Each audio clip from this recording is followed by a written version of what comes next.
here at Radio Row for the Super Bowl LVIII here in Las Vegas. Chiefs-Niners coming up on Sunday. Brian Rabacs alongside Kris Pursiainen for WFUV Sports.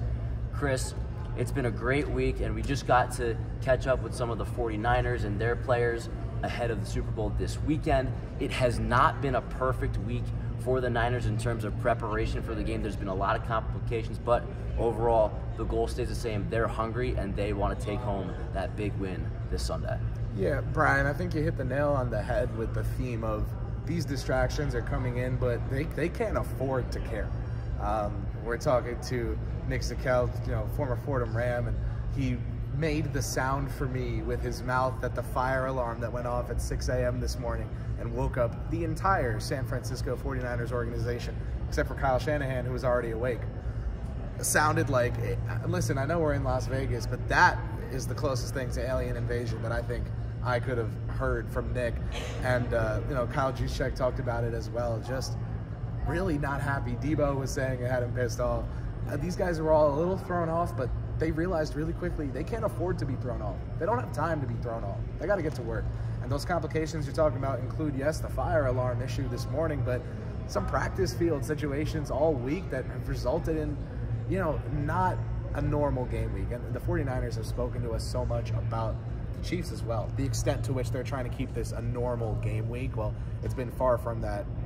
Rainy practice field, fire alarms waking people up, but Debo Samuel was saying to media today, this might be the last chance that this 49ers core has to win a championship together in the current configuration. So like we were just saying, they don't have time. They can't afford to care about the distractions. It's a really important game for this Niners team specifically because you look back to the Super Bowl 4 years ago against the Chiefs. A lot of that core is still together, but like you were alluding to, we don't know how much time they have left together. But I think with the core they've established, they all really believe in each other, and that's something that George Kittle touched on today, where even if there's tough moments where they're losing 3 games in a row in the middle of the season, they're having a tough matchup against the Baltimore Ravens in a huge primetime game, where they're down 24-7 against the Detroit Lions, they still find a way to bounce back and rally, and they all have so much confidence in each other. George Kittle was saying that the defense has really been a heartbeat for this team. He's always expecting Nick Bosa to come off the edge for a sack, always believes there can be a pick six, someone can make a big hit, and Fred Warner is just going to flex in their face. So it really shows that this team, they've been together for a while, and they've been so close for so long. Now it's just about putting it together, but they certainly have the confidence to do so. Yeah, I think that kind of leads us perfectly into where to go next, which is, where does that confidence come from? A group that's never gotten it done. Where is that confidence coming from internally? And maybe it's an unlikely source. In football, the quarterback being the team leader is never unlikely, but with Brock Purdy and his personality, he's very soft-spoken, and he's casual about what he does, but it's a serious casual. I don't know how to, maybe a business casual is the way to put it, like a nice Friday attire. Brock Purdy just in there making sure everything is said right, every job is done right, but it's not going to be flashy. It's not going to be a little Mahomey. It's not going to be anything that stands out to some ridiculous extent. It's going to be Brock's way. He's just going to get it done. And I think talking to the 49ers today, specifically Brandon Ayuk, about what it's like to catch balls from Brock Purdy, it's like very routine for them, right? You'll hear guys talk, it's insane to catch passes from Mahomes in practice, or you should see with Stafford. We had a Rams DB today, Vincent Lake, telling us about just how crazy it is to watch Matt Stafford in practice. I feel like Brock Purdy is just very oriented towards getting the job done.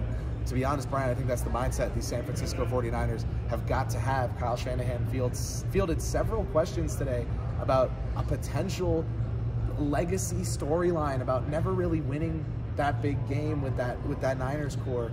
And it was very much just an approach of, hey, listen, it's a football game. We're going to go out and try to win it. We got Brock. He's going to throw the ball. We got Christian. He's going to run the ball. He can also catch. Like, they know what they can do. They know they're talented, and it's that simple. And one last thing to hit on, Brock Purdy's growth has been pretty remarkable since he first got his first game action, which was ironically against the Kansas City Chiefs in 2022 last season. He was asked about that yesterday, and he said that in his first game action, everything was moving really fast, and he just didn't take time to process a lot of things. So now as he's grown, he's done a much better job staying in the pocket, going through his reads, taking his check down when he needs to, not being Superman on every play. So this is a lot more of a comfortable Brock Purdy, and a Brock Purdy who seems ready for this moment on Sunday at Allegiant Stadium. Just about making those plays, not messing up those handoffs, right? Selling the play action, converting in the short range, hitting your targets accurately, right? Because you watch the way Kansas City played Baltimore, and I would think that the way to describe it is that the Ravens lost that game.